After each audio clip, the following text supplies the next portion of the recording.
Welcome to 30 Questions with Bread.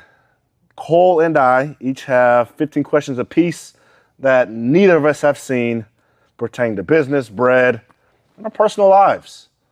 Let's see what happens. I'll let you start. The first question that everyone would probably ask, how did you come up with the name Bread? Oh, yeah. You know, it's funny backstory to it. If I were to give context, when I thought of the idea of a shoelace, of course, of a business as a whole, you have to think of what are you going to name it. And I remember watching YouTube videos saying, don't spend too much time thinking about your name or your logo. I don't really like that, you know, because Nike, iconic, you know. Put simply, I went to the mirror of my bathroom and started writing different names onto the mirror. I started with A. I said, what company do I know that starts with an A? I immediately went to Apple. So I went to B. It's like, okay, I don't know many. Start with B. So let's think. This is how much innovation came into this. So let me think. Apple has B, or Apple has A. Bread, B. So all right, let me write that down. Write down bread. But for a minute, I was stuck between bread and bunny. You know, bunny for bunny ears. But of course, like I'm saying, there's a lot of companies that they make their name only pertaining to the product that they have, or at least that they started with. So they put themselves in a little bit of a bubble. So I was stuck between bunny and bread. And of course, this only took about 2 hours delineating, and simply just went with bread. Just landed on bread and went with it. Soft, you know, bread soft. Our laces feel soft on your feet. I was like, it kind of makes sense. If I want to expand past this, it's a name that can keep expanding. That easy. This was more business. How do I know if my startup idea is good? If you're looking at a startup idea, say someone's trying to start an idea, say there's a random person, the first thing is going to be solving an issue. So obviously with the elastic shoelaces at Bread, everyone has to deal with this issue every single day, especially once the Nike Blazers came out. That was probably, I remember I had a pair, and I tried to wear one pair, and I didn't wear them for a couple weeks since I just couldn't figure it out. Then obviously that was an issue for about the whole world. So I would say... Oh, that's on me. That's on me. Redo the question? Please keep going. Then for anyone startup, just solving an issue. It can be anything. It can be your car door gets stuck. It could be the sun's too bright. If you can solve an issue with the startup, and once you get that first sale, you know it can go somewhere. Well, basically, if you can relate to the issue that's being solved, and it can be solved. Yes. And everyone else, if you have that issue, I bet there's thousands of people out there that have the same issue. Yeah. I like that. This is business oriented. When was the turning point when you realized you had something real with this business? Was there a single moment that you said, this can happen? Or is this really, you know, what my future is, selling elastic shoelaces here with Bread? Yeah, so I can give you the PR answer. I told myself before I even sold a single lace. And this goes back to the last question that I just asked. How do you know if it's a good idea? You relate to the issue. So quite essentially, I said, what was the question? Remind me. When was the turning point? Turning point, okay. That you realized? Quite essentially, I said was, if I can sell one pair of laces, I can sell $250,000.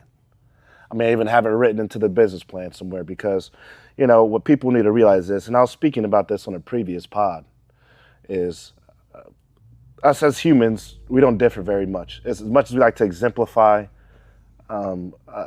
differences between each other, is really not many at all. You know, the genetic variation between humans is the smallest with any other species. It's very simple that everyone's connected in the same way. Everybody's connected. Everyone wants to differentiate each other. All right. So if you can create something that you like, you're creating something that at least, well, this was my thought process, at least 250,000 people would like it as well.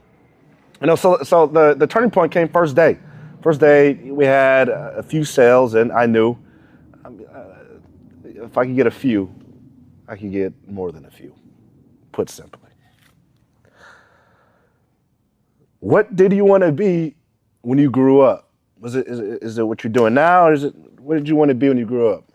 If you ask any kid that plays sports back in the day, it's going to be the sport they're currently playing. At that moment, if you would ask me when I was younger, I would say football. I want to be an NFL football player.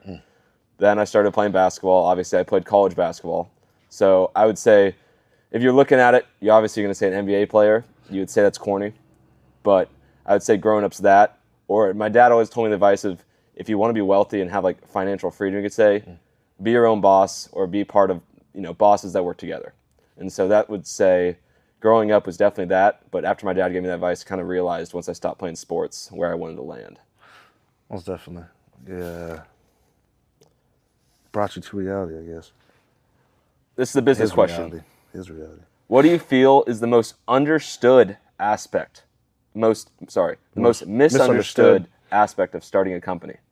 That it takes. Well, I wanted to say that it takes everything. When people often get analysis by paralysis by analysis when it comes before starting a company. Is it going to work? So,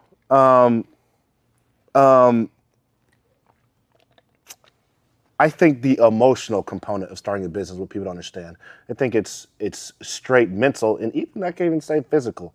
They think it's straight mental. If you're smart, you can start a company, but it's also keeping yourself in check. Are you willing to miss out on a holiday? Are you willing to put off a few relationships? Are you willing to do this? People don't understand that it's when you're a founder, you have to put everything into it. And I've been thinking about this lately. There's the physical component of everything. There's the mental. There's also the emotional. You got to be able to align those three into what you're doing. Because that's exactly what it takes. So I'll leave it at that. Who are your biggest role models and why? My biggest role models would definitely have to be my parents. Both, grew up pretty well with them, and they made sure, really teach me a lot of things, from the mental side of just understanding life, especially my mom. Definitely was, you say, a mama's boy growing up. She's was with her when my parents divorced, so definitely she kind of took me under her wing, showed me that. Then growing up with probably my brother, that was in the sports world. He was always, I'm the younger brother, so for the first 4 years, he'd beat up on me, said I couldn't beat him in basketball. It's something like everything, if you're being the little brother, everyone understands that you always want to be your big brother because you can't beat him. But then when the time, you start to beat him and stuff, so definitely grow out of that a little bit. But I would just say my parents, then that's kind of basic. Then just the athletes also that you looked up to. I was going to say Kobe Bryant since, the NBA, but definitely I would say my parents, just my family was definitely in the role models of my kind of timeline. There's been a few, it seems like, family and non-family. This is a business question. Great. If Bread could sponsor one athlete in the world, one athlete, who would it be? Okay. Easy. I'm glad the question wasn't only one athlete. But the one I've been eyeing is easily my ex-teammate, Hunter Woodall. It just makes so much sense. Him being a Paralympian and the amazing things that he's accomplished. Who else could it be? When we created the shoelace, there was 3 components of it: comfort, style, and convenience. It's supposed to be more than simply a shoelace. It could do more than just a shoelace can. And Hunter, what he's accomplished, what he's done. I know he's signed elsewhere right now, but I couldn't think of anyone better. Charismatic, great social presence. Would love to have him. Sounds like a perfect fit. Hit us up. All right, my turn. Fucking hell. Okay. How do you stay motivated when things get tough? Staying motivated is definitely a big aspect when it's come to business, even sports world. I would say just take it day by day. If you look at things like week by week, month by month, you're going to get overwhelmed. If you can get yourself a checklist or just make sure every single day you're checking off what you need to do, naturally you'll just kind of come in a flow state of every single day doing the same thing. And that's how you can stay motivated. Once you start doing new things in your day and you don't really keep track is when you get off the track. And it's very hard to get back on the track and stay on the track. Everyone always says, my basketball coach back say, you can get out of shape in 3 days. If you get out of shape in 3 days, it's super hard to get back in shape. But if you don't let those 3 days slip past, you'll stay in shape forever. So kind of the same thing with business. Stay in shape. You're never going to come out of shape. But once you go out of shape, it's super hard to get back in shape. So I would say that's definitely how I stay motivated. It's just making sure that you don't give yourself that big of a gap. Obviously, enjoy life, do things you want to do with your friends, but making sure at the end of the day, you're still checking off everything you need to check off. That's how I would stay motivated, I would say. Most definitely. Breaking it down to bite-sized pieces. Said, how do you eat an elephant? One bite at a time. What's the most rewarding thing about being a business owner, and how does that translate to your personal fulfillment? Easily. Going into business, one of my people that motivated me, inspired me, I should say, was my mother. She was a business owner. She owned her own private practice. Once again, split parents. But my mother has always been able to be available for us. Any graduation, any event, any sports meet, she's been there. Because she could, and she could have been there. Having that time, freedom, but, at the same time, we spend a lot of time in this warehouse. But having that option, I guess, if something were to come up that we needed to be gone for, being a business owner allows me to do so. Having that, once again, freedom. In fact, if you need a long day at the gym, you can hit a long day at the gym. If I need a long day at the gym, I get to take a long day at the gym. Not an hour lunch break, gym and lunch. Yes. It's whatever you want to do. Of course, when we come here, we're locked and loaded and we're going until, that's just the life of an entrepreneur. All right. This one's kind of similar to yours. I'm gonna get some water. What's one truth about business or life you discovered that most people wouldn't expect? One truth. If I would have to say one truth, I would say I realized this when I watched the movie Bleed for this. It's like a boxing movie. Okay. I recommend anyone watching that. Is that the bigger picture is not that hard. It's the little things. It's if you can do the simple things that matter in life and business, it goes a long way. It could be climbing up Mount Everest. You say every day you take a stop. You got to get to every single stop before you can climb the mountain. So the same thing in life and business is do the little things well, and the big thing just naturally plays out. So that's even the daily task or just in the business. Don't look at the mountain. Do every daily task, and the big picture just kind of naturally plays out. That's what I would say is the rule of business and life is do the little things correct. Once again, having the little things add up. What would you say has been your greatest personal lesson learned from managing a team? It's interesting being in this position, and I will say because of this. Being the youngest, doing a sport like track and field as well, you were never a leader. You never put in that position to be a leader. You had leaders that you look up to, and you were a great follower. So that came with its own metamorphosis in the sense that it's who that's what it made me into. And of course I knew what was ahead when it comes to finding a company, being a founder for a company. I knew what it would entail, being a little less selfish.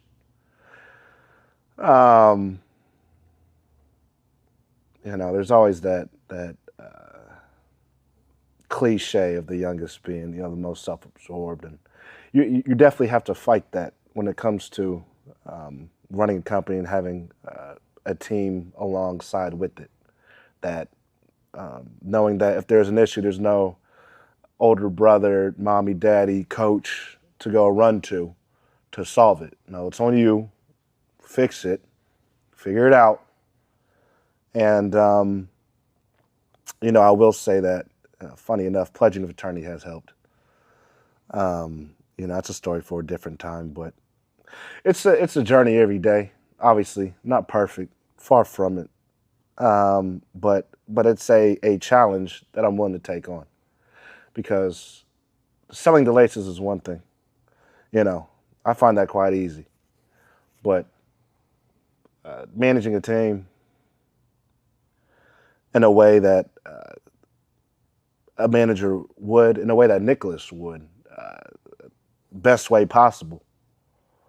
Being able to bring that to life is once again goes into that emotional work of breaking, really not even breaking the scar tissue, I should say. It's really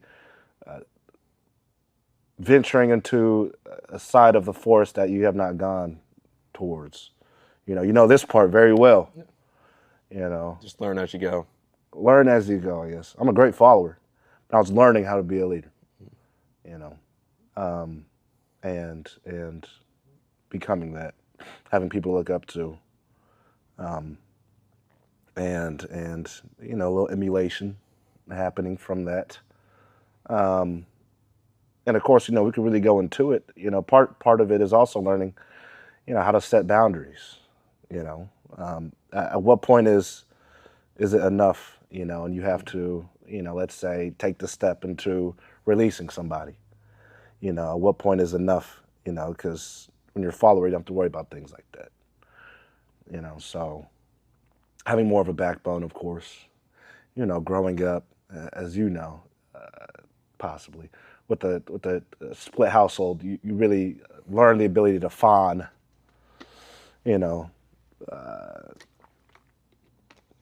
Be the nice guy in many situations, but when it comes to managing a team, there's not much room for that at all, quite essentially, and it's being okay with that, because that's of course bringing you outside of your identity as a nice person, and it's kind of liberating in a sense, I will say.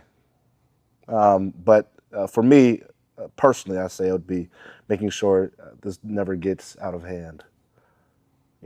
Authoritative. Keeping everything under control. Keep it under control. Keep checks and balances as well. Hey,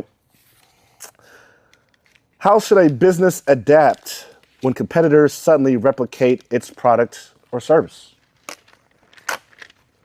If we're looking at business adapting, everyone, you could say, in life are just naturally, you look up to somebody, you try to want to be that person. Everyone has their own idols. Just the question you kind of asked back in the day before this, who do I look up to? If I was going to say I look up to this person, you're trying to be that person. So say our company at Bread, someone's probably looking up to us right now. It's the truth. And we're definitely looking up to other companies. So everyone's chasing each other.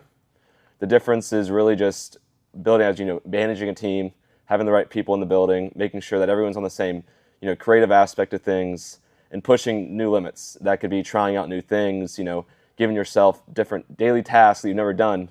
You might not know you're very good at, or you might be really good, you just never know. So definitely, if someone's really trying to copy you, it's just being consistent. Also, we've noticed in last probably 2 or 3 months here personally, that just being consistent with everything you do every day, making sure, the checks and balances are all checked, and making sure, the quality of everything we're posting and just the whole business is doing well. Because that's how you beat everyone else. If one person's only doing 2 hours a day and we're in here for 7, 8 together or separate, by the end of the day, we're going to be in here for, 45 hours in 4 or 5 days. They might be in there 45 hours in 3 weeks. So in the long run, we'll keep beating them and chase the other ones. So I would really just say, for someone trying to replicate us, everyone's chasing somebody.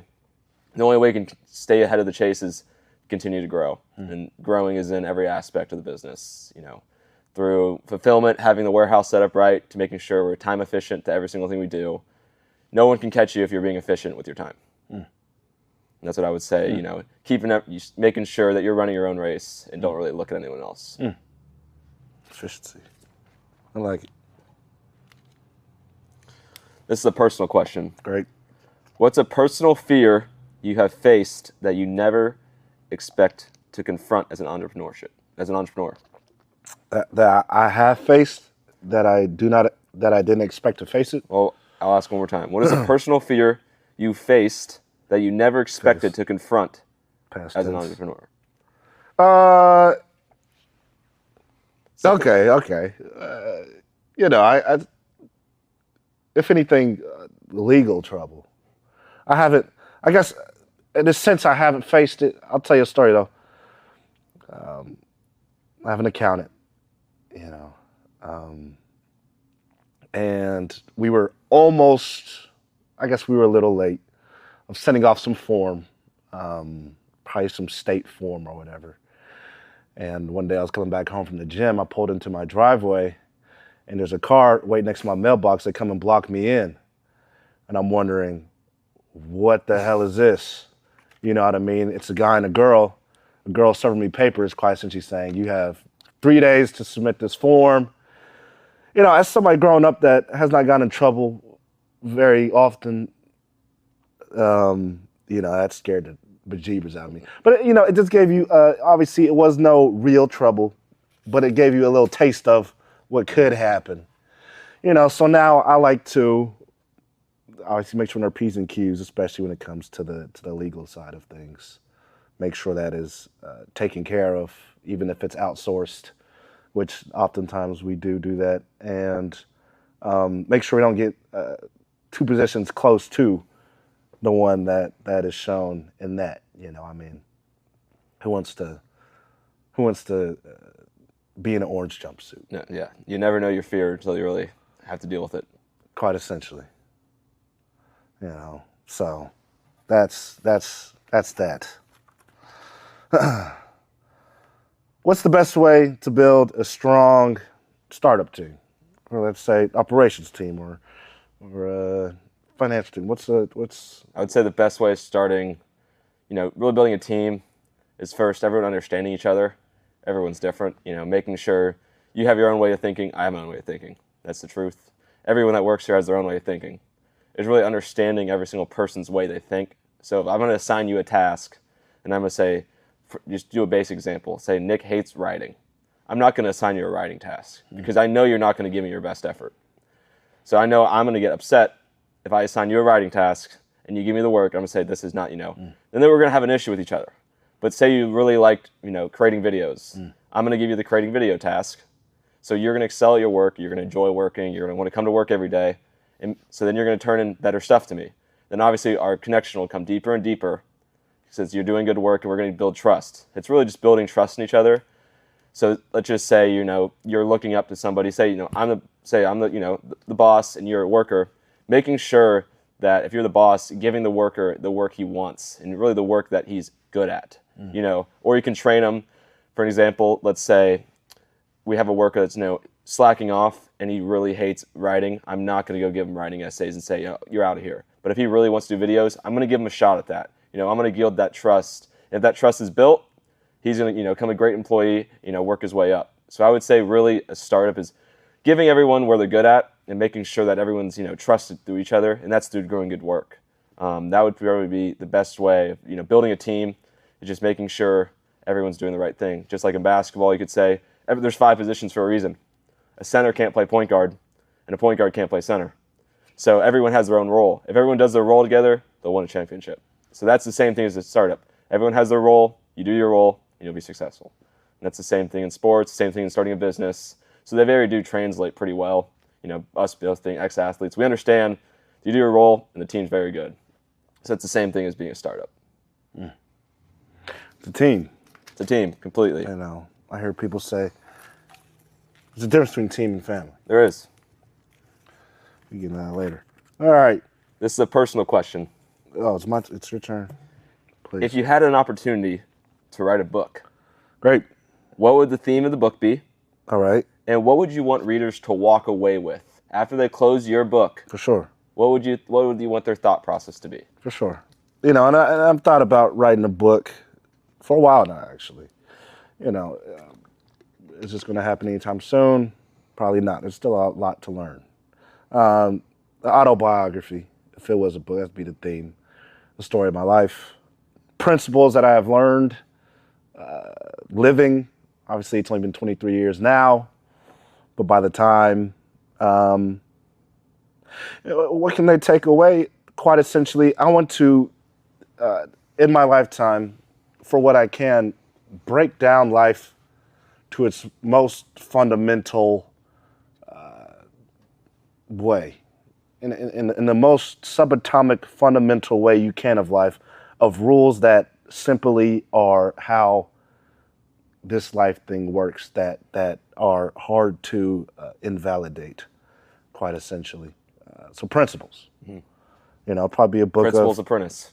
Principles Apprentice. There it is. There's the name. There it is. Thank you. I'll take credit for that. So get some royalty. There it is. There it is.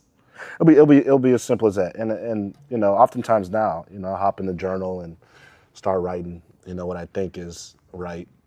But principles have to be tested, and 23 years now, All right. What's the most critical factor that determines whether a startup can successfully disrupt an industry? What do you think? That's a good question. What do you think? The most critical factor is disrupting an industry would be really building trust with the customers.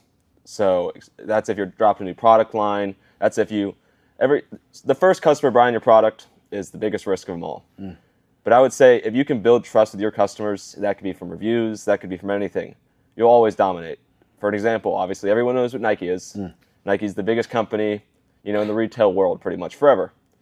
But everyone knows what OnCloud is now. And that company is just naturally, slowly chipping away, is because customers are coming more naturally trusted with OnCloud. You ask an OnCloud person, why are you wearing your shoes? They're going to say, they're comfy. I love these shoes. You ask a Nike person, they're probably going to say, I got them at the mall. They're easy, they're convenient, they're cheap, I like the colorway. But that person is not going to buy as many Nikes since they just think it's cool. If that shoe's not there, they're going to go buy something else the next day. They're there, they bought that on the spot just because. But if that OnCloud's there, those users are going to the website. They're doing everything right to make these customers really trust them. And so they know this next product coming out. They're like, oh, these shoes are comfy. This is my favorite shoe. No other shoe feels like this. They're going to keep buying, and slowly they'll just naturally chip away and have those trusted customers. Returning customers is the most powerful thing. If you can have returning customers, your company's never going to go away, since people are always going to come back and buy. So I would say that if you can really hurt the market, really make other people feel the company's coming up there, would just be the customers. It's just like an army. The bigger you can build your army, the more powerful it is. And that's by customer by customer.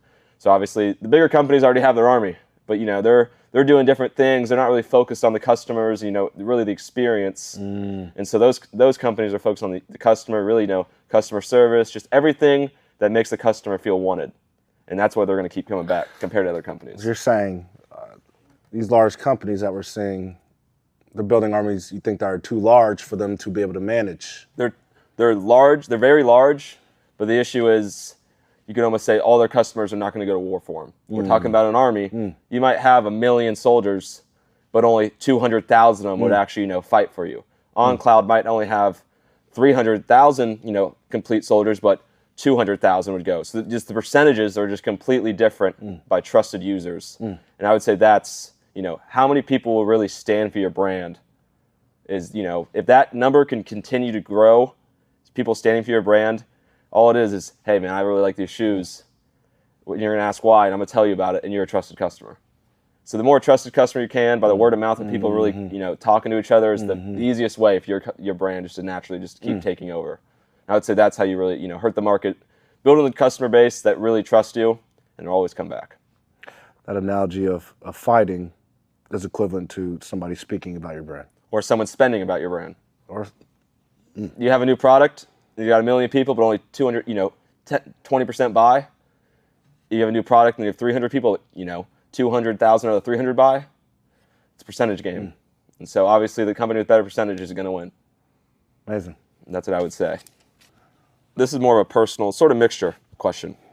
If you had the chance to restart your entire journey, great. Is there anything you could do differently? And would you want to change based on what you know now? If I had to restart my journey, anything I'd do differently, and what would I change? Just pretty much with your knowledge you have right now, if you could restart this whole journey, would you do anything different? Same product? Same Would I product. do anything different? Well, of course. Are you kidding me? Give me 3 things you would do different. I could give you 100. That's why we're doing 3. Well, this has been, I can say this has been a fast growth company. You know, a lot of things were done right. First thing, getting counted off rip. I waited a little bit, and of course, you know, you have to go backtrack what you haven't done. Put simply, getting accounted. Two, most likely would have, well, I can say this about how I did do it. I was very intentional because I was going to say hire somebody sooner, but I was very intentional of being in that trench and to keep on, I guess, filling it in until it was full. Quite essentially, what I mean by that is Learning all the aspects before. I want to learn every aspect until I had to outsource something. You know, until that literally was not enough time in the day to do the responsibilities that were required. So, of course, first two came was fulfillment. Second thing I'd change is really be more social in terms of speaking about the company.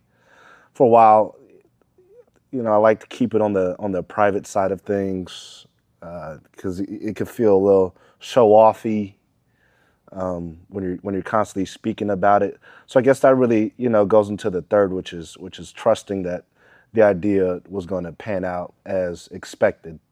Because once again, you know, you speak about something. I mean, you're attaching your pride to it, and whether that external entity does well or not, you know, your pride is connected by a vein, and it can mess you up. But you know, you could zoom out even further and not care about it. You know what I mean? Allowing that failure to come if it were to, because many people wouldn't have started in the first place. So those are a few. All right.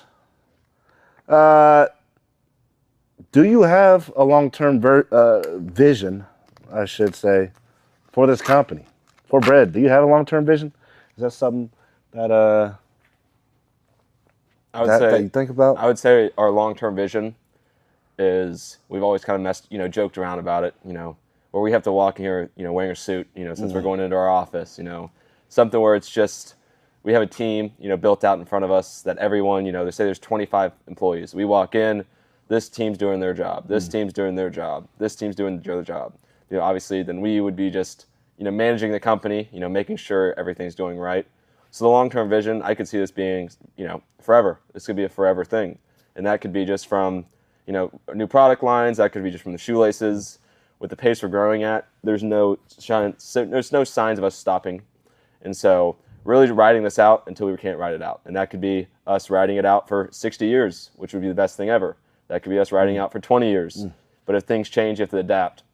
But I would say what I see in the future of us, you know, being, you know, the bosses of the company, seeing everything, you know, traveling to conventions to go do things, you know, as the company's still okay, you know, taking business trips, doing things to, you know, bring more revenue, you know, growth to this company was definitely like, you know, in the vision and like almost like the vision board, you could say, is being around forever. We're only been here for about, you know, 2.5 years or 3 years, still super early in the market compared to, you know, our competitors for 10 plus years.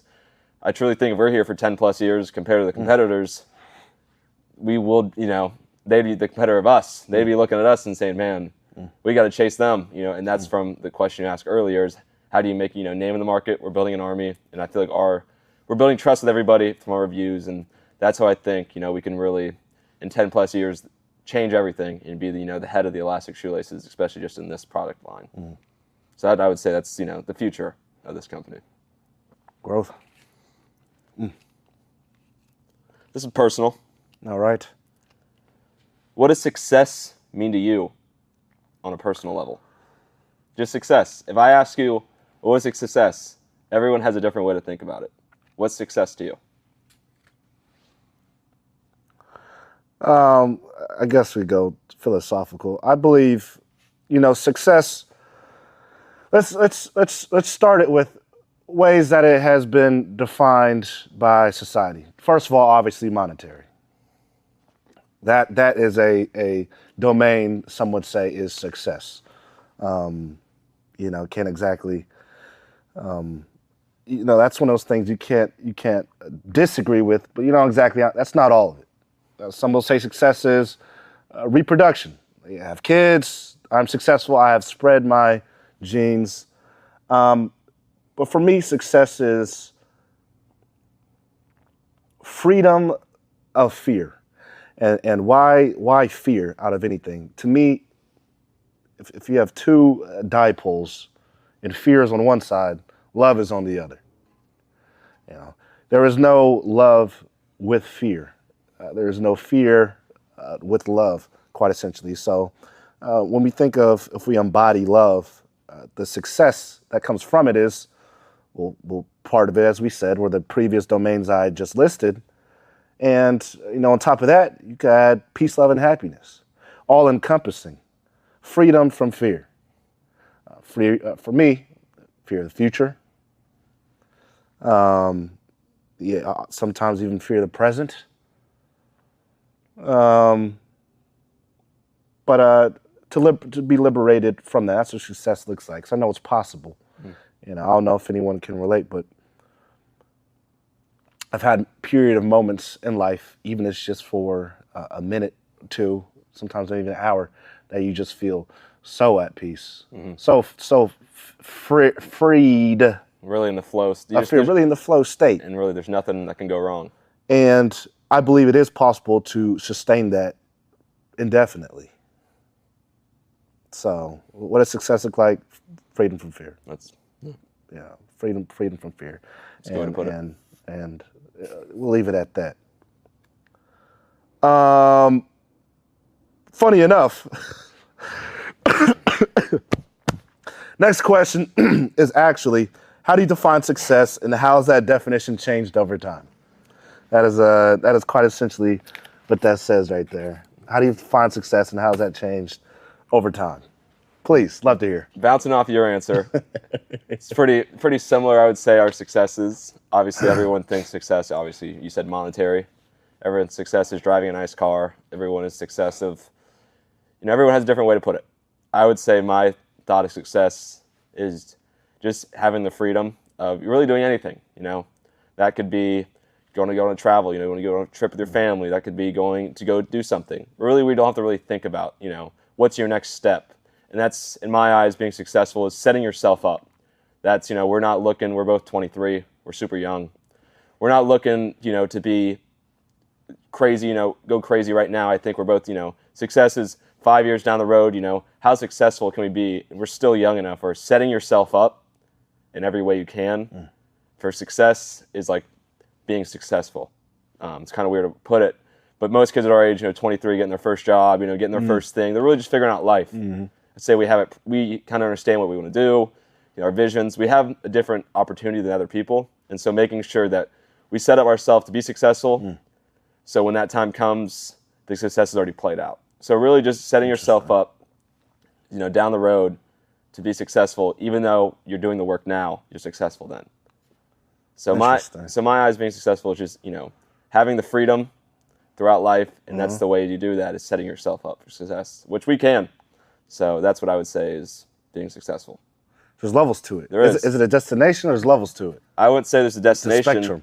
It's a success spectrum. I would say it's when you really want to be successful, you can pick a time frame, almost certain, there's different levels, but being successful, everyone has a different. I would say it's almost a time period, like when you can enter success. I would say we've entered success, is how can you maintain that? And so we can maintain it the rest of our lives. And that's being successful, being, financial free, freedom free, fears free. Everything's freedom, and entering, really just being able to enjoy every moment, we're on this planet, and that's being successful. I like it. Pretty similar with each other. We did just ask each other the same question, so we couldn't give each other the same answer. Non-biased. This is pretty personal and deep. I like it.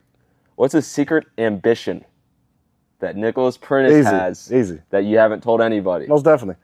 I can't say I haven't told anybody, but I do I haven't told many, because I'll tell you this much. Even when it came to starting the company, bread, I try to keeping it as low key as possible. Before it was started, slightly after it was started. Easy though. After, there's a few things I've always wanted to be in life. All right, first one ever, and I can say this came. Let's go in there. I can say this came before. I guess if my memory serves me right, before wanting to be a business owner was I want to be a cop. I kind of fulfilled that little role, doing my security work. I couldn't see myself going back. But the second was, of course, starting a company. And thirdly, was being an actor. Right. I knew that was coming. So at some point, obviously business comes first. I'm thinking when I'm 40, maybe 50, seeing what that route has to hold. Go to Hollywood. And we kind of do it now. We have these skits and everything. We have fun with them, and that kind of scratches that itch a little bit. I know that there's its own problems associated with being an actor, but that's with any profession. So that's fair. We'll see. That's a good. I would love to. I would watch your premiere. Thank you.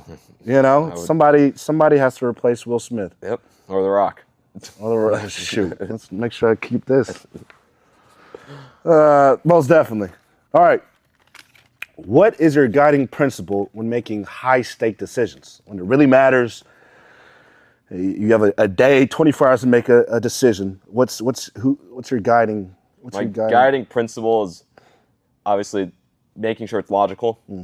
Breaking down every single thing that could go wrong, breaking things that could go right, seeing what the issue is, and really just kind of going with the gut feeling. Do you really trust in this, what you're making a decision on? Do you trust yourself to be able to complete that issue? Or say it's a service. If you really think you can do it, go for it. Everyone's got to take, everyone says the leap of faith, and everyone's got to take a jump some point in their life.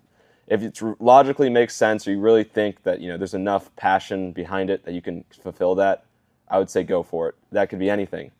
But if you say you don't really think you can go for it, you don't believe in yourself, and that's coming in, the daily motivation or the daily confidence, I would say, shy away or see a different option. So I would say really just breaking it down and really just thinking about, is your team strong enough? Or, do you personally think you can do it? Because if you really do think you can, do it with your team and you have the confidence of doing it, I'd say go for it. But if you don't really think so, it's not an easy decision, but I would say stay away, because that could really come detrimental to who you are in the business. The business is going well and you've got a big decision. You don't trust in it, you don't believe in it, it's going to suck, because you maybe say, oh, what if that? But at the same time, that could hurt your business. So making just the right logical decision would say, do you really believe in yourself, and do you really think you can do that standard? If you can't, you got to be very hard on yourself and say, I'm not good enough yet. I'll come back around. But that's a real thing to have. Being able to turn down something since you don't think you're there yet, it's going to come back. It's going to come back around sooner or later. But don't jump the gun too early. Jumping the gun too early is when things can go wrong just because you wanted to jump the gun. But in 3 years, that opportunity could be in your face, and then you take the step. So I would say really it's a timing thing. Making sure that the timing's right. And that's where I would say if you can fit the situation in your timing, I would say take it. If you can't, it's going to come back around if you do everything right. Logic, Honesty, and belief. And understanding who you are. If you think you can do it just because it'd be cool, don't do it. But if you think you can do it since you can do it, do it. That's a social status thing that most kids, and I would say our generation, deal with. They think, I'm going to be this guy just because this guy's this, but they don't understand how to do it, and they take the jump. Then they end up, you could say, hurting a little more than they should, just because they wanted to be like, the cool kids that can do all these cool things, but consistency will naturally just, pass those people up. So that's what I would say about the decision. That's amazing. Let's keep this one. In 30 seconds, okay, if you could have a conversation with your younger self, me and you, I'm young Nicholas Prentice. Wow. You right now. You have 30 seconds to tell them what they should do with life. That could be any aspect of business, life, personal. What would you tell them? Ready? Go. Invest in Bitcoin. Put all your money. It's not a bad idea. No, I would literally sit down and say, look, trust yourself. Any decision you're going to make, you are a smart individual. Don't have any fear. Have faith. Have love. read your Bible a little more. 5 seconds. Understand that what you think is going to happen will happen. That's your final statement. There it is. Easy as that. That's If I would have nice. told myself that, as rambunctious as it was, I think go. I'd be all right. That's a 30-second I think conversation I'd be for you. all right. I think I'd be all right. You know what I mean? All right. Beautiful. I got 3 questions left. Okay, 4. Yeah, you're about to ask the 4th to make it 3. Yes. Okay, there we go. In your opinion, what separates a good product from a truly iconic one? Good product versus iconic. You can even think of the brand. An iconic brand and a good brand is, you could almost break it down to like the dopamine effect. It could be broken down to just the physical aspect of the product. I like to do the restaurant analogy. Why do you go to a nice restaurant? You know, you have that dopamine effect. You feel like you're eating really well. You know, you got, this is the best thing ever. You know, you really, and you just, every time you're like, oh man, I want to go back. You know, you're trying to itching to go back. Yes. But it's like a normal restaurant. It's very basic. You know, everyone goes. But if you can build a product that functions super well, that nothing can beat, if that product can be, you know, say it's limited, you know, people can only get their certain hands on, it's a social status, would really separate that gap. And that just really making sure your product's the best it can be. It could be simple functionality. Our elastic shoelaces. No one has shoelaces that look as seamlessly as ours. If you have our shoelaces on, you can't tell the difference. And that's a very vulnerable thing. That's a very powerful thing that we have compared to, you know, competitors where people can't really, you know, like, oh, you can tell. I had a kid today at the gym. He walked up and he goes, are you wearing bread laces? Obviously I'm wearing bread laces. But he goes, man, I can't even tell. And that part right there, I can't even tell, is separates us from a nice restaurant to a normal restaurant. And that's, I would say, is really a big, you know, I would say functional big, you know, is a big thing compared to other companies and stuff. So I would say really just making sure that the customer experience of a product is really what separates somebody. There's the nice products, you say, you know, Louis Vuitton, Gucci, people keep their bags, keep their boxes because they just like the experience, the dopamine effect, you know, look at me. But it's just, you know, it's the quality of the product which separates a lot of people. And so I would say really what, you know, separates them is just the experience. And making sure that that product lives up to what you're paying for. If something's $20 and it's really, really good, you're going to keep buying it. If something's $80 and it's really, really good, you're going to keep buying it. If something's $200, it's not very good, you're not buying it. So it's a one-stop shop. The more you can change that, it's going to, you know, really separate the gap of the products.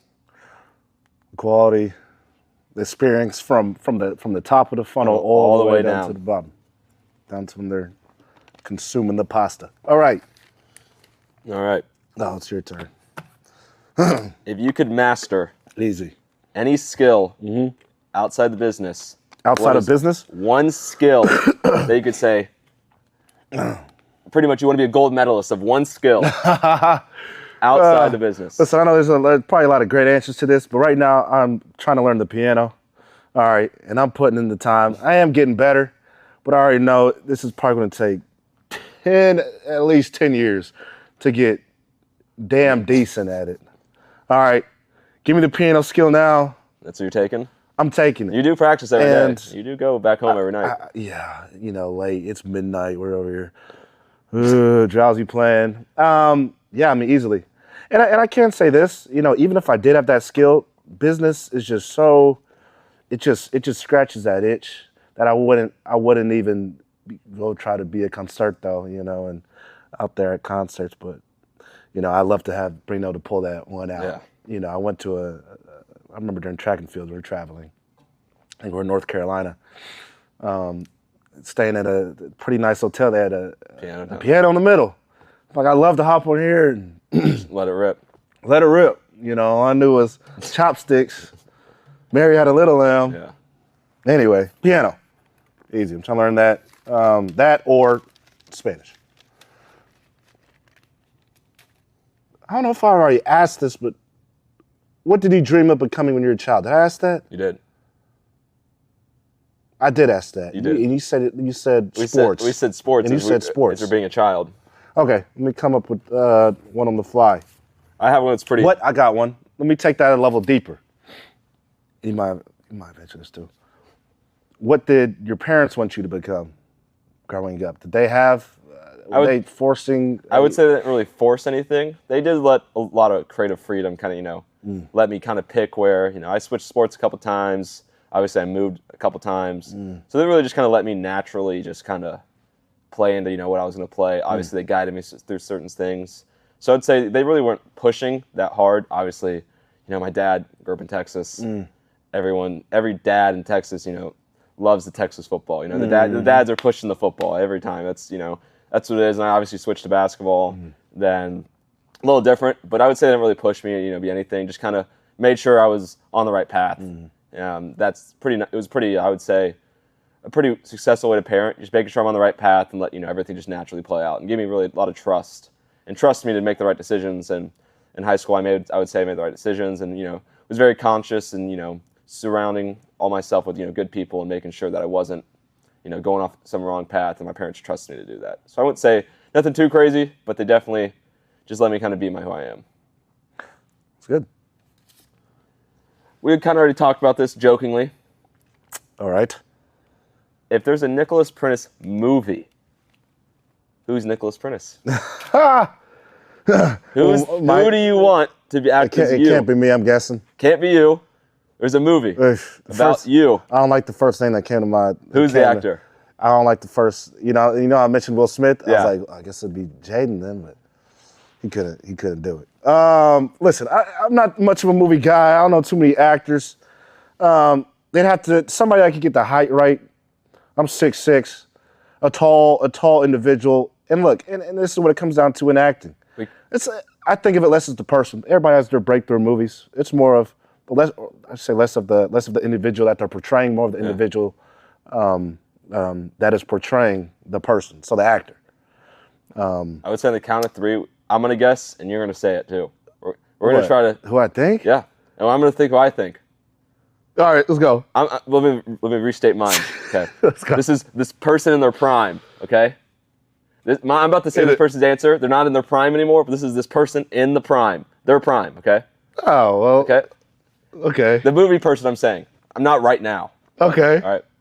3, 2, 1. Michael B. Jordan. I said Morgan Freeman. That's also a good answer. I said Michael B. Only because it was funny. That's I'd say Will Smith. If I was being serious. He did 19 whatever, Fresh Prince Will Smith. He was a jokester in that, but he did the he movie could do it. He did a good movie. Yeah, that's a good answer too. He has Until he a slaps few. him. He has a few good movies. Yeah, he does. Love Pursuit that of guy. Happiness. That's what the one is. Pursuit of Happiness. It's a tearjerker. Oh, God. It hits every time. It does. It does. Continuing. And I'm going to go ahead and change this one. This question was, how did your upbringing shape your entrepreneurial mindset? I was actually thinking about this on the car ride up. How do you think living at the Woodlands, has that impacted your entrepreneurial mindset at all? Where is that a prominent place for entrepreneurs? Talk a little bit about the Woodlands. Growing up, definitely, I would say I lived in a very nice area. I was definitely, my eyes were very open. I moved there in 6th grade to in areas that was nice, but definitely this was a step up.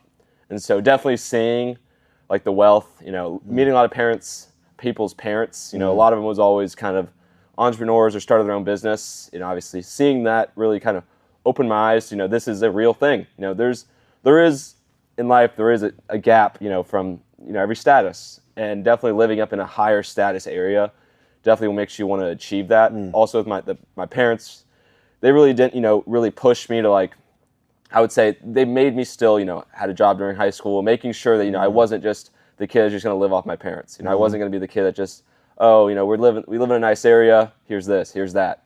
Obviously I did grow up very nicely, but they made sure that I was, not spoon-fed. We always say a golden spoon. That was our joke in the Woodlands. Everyone said, oh, these are the golden spoon kids. We're playing basketball.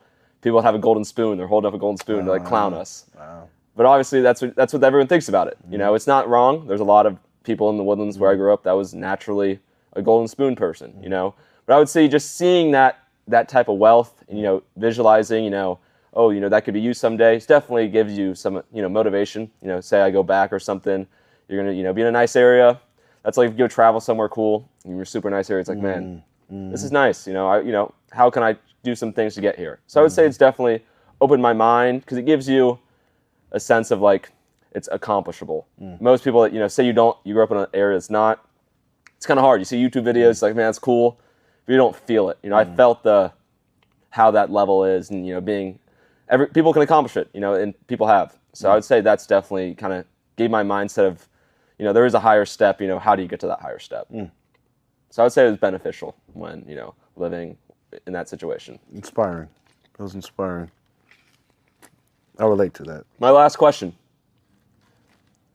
How do you want someone to remember Nicholas Prentice? Oh, this is when I'm gone. How does somebody remind, and one whatever word? it is, how do you want someone to how do you want somebody to remember Nicholas Prentice? Honestly, it can be one word. One word.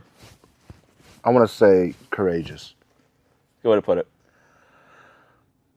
Obviously, I say this as something to aspire to. Self-image is important, and in many ways, in many times, I guess I could say, I've had the option to be courageous, and many times I was not. But as we go back to this notion of how young we are, there is time to. I know that.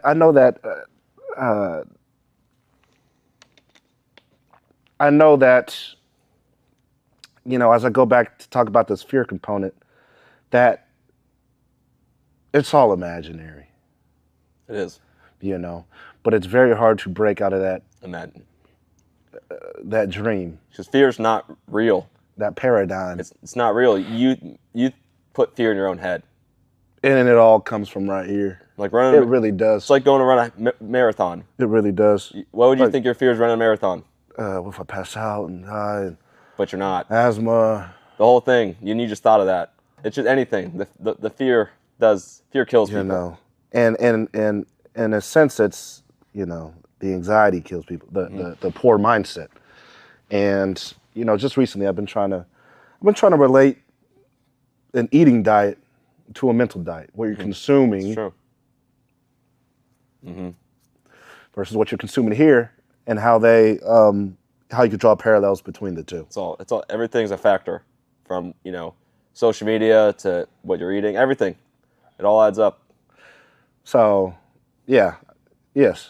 Simply put, as someone who is courageous, in which I'm aspiring to be, but at the same time knowing that it's imaginary, and it gets wonky out here, man. It does. It gets wonky. Regardless, my final question. Okay, I like it. I didn't purposely put this one last, but I can enjoy it.